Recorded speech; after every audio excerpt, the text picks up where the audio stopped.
भावलपुर के बाद रुक करते हैं सरगोदा का, जहां बरसों पुराना बनाया जाने वाला पुल इंतजामिया की गफलत और लापरवाही के बाइस खस्ता हाली और टूट फूट का शिकार। जगह जगह पर गड़े पड़ गए, शहरियों को शदीद मुश्किलात का सामना। इस हवाले से मज़ीद जानते हैं बिग न्यूज़ के एंकर सैयद अनवर की इस रिपोर्ट में। जी, मैं मौजूद हूँ इस वक्त फातिमा जिना रोड के ओवरहेड ब्रिज पे। ये सरगोदा का सबसे पुराना पुल है जो टूट फूट का शिकार है।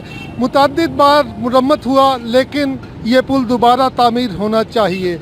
इस पे हादसात रोज़ ज़िंदगियों को निगल रहे हैं, शहरी तंग हैं। इस हवाले से जानते हैं, हमारे साथ कुछ लोग मौजूद हैं, उनका क्या कहना है। जी, मैं इसके बारे में यही कहूँगा कि जब ये स्कूल का टाइम होता है ना, तो इसमें बच्चे बड़े परेशान होते हैं। इधर जंक्शन लग जाता है, ट्रैफिक बंद हो जाती है। इस वजह से ये पुल टूटा हुआ है ना, इस वजह से ये मसले मसाइल बनते हैं। बराए मेहरबानी, अब आपके थोड़े पैसे लगेंगे, अगर पुल गिर गया, ये हैवी पुल है, तो फिर बहुत ज़्यादा नुकसान होगा, तो फिर ये पुल भी बंद हो जाएगा, तो सरगोदा बहुत परेशान होएगा। मेरी है ना हुकूमत से यही दरख्वास्त है कि बराए मेहरबानी ये पुल के बारे में कुछ सोचें।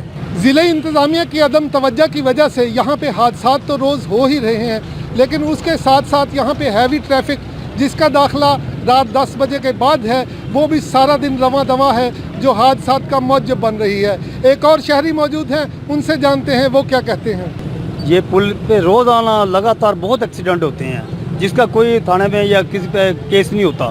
लोग ज़ख्मी होते हैं, इमरजेंसी आती है, लोग अस्पताल चले जाते हैं, कोई किसी से शिकायत नहीं करते। हम सिर्फ वज़ीर आला से और वज़ीर आज़म से मुतालबा करते हैं कि इसकी मरम्मत कराई जाए या इसको फारिग ही करा दिया जाए पुल को। जी, जैसा कि आप शहरियों की गुफ्तगू सुन रहे हैं, उनका कहना है कि यह हादसात का सबब बन रहा है। पुल खंडरात की शक्ल अख्तियार कर चुका है, और अगर किसी वक्त खुदा न खास्ता ये ज़मीन बोस हुआ तो बहुत ज़्यादा नुकसान का अंदेशा है। इसलिए ज़िले इंतज़ामिया को चाहिए कि फौरी तौर पर एक्शन लेते हुए इस पुल की फौरी तौर पर तामीर की जाए। Syed Anwar, big news, Sargodha.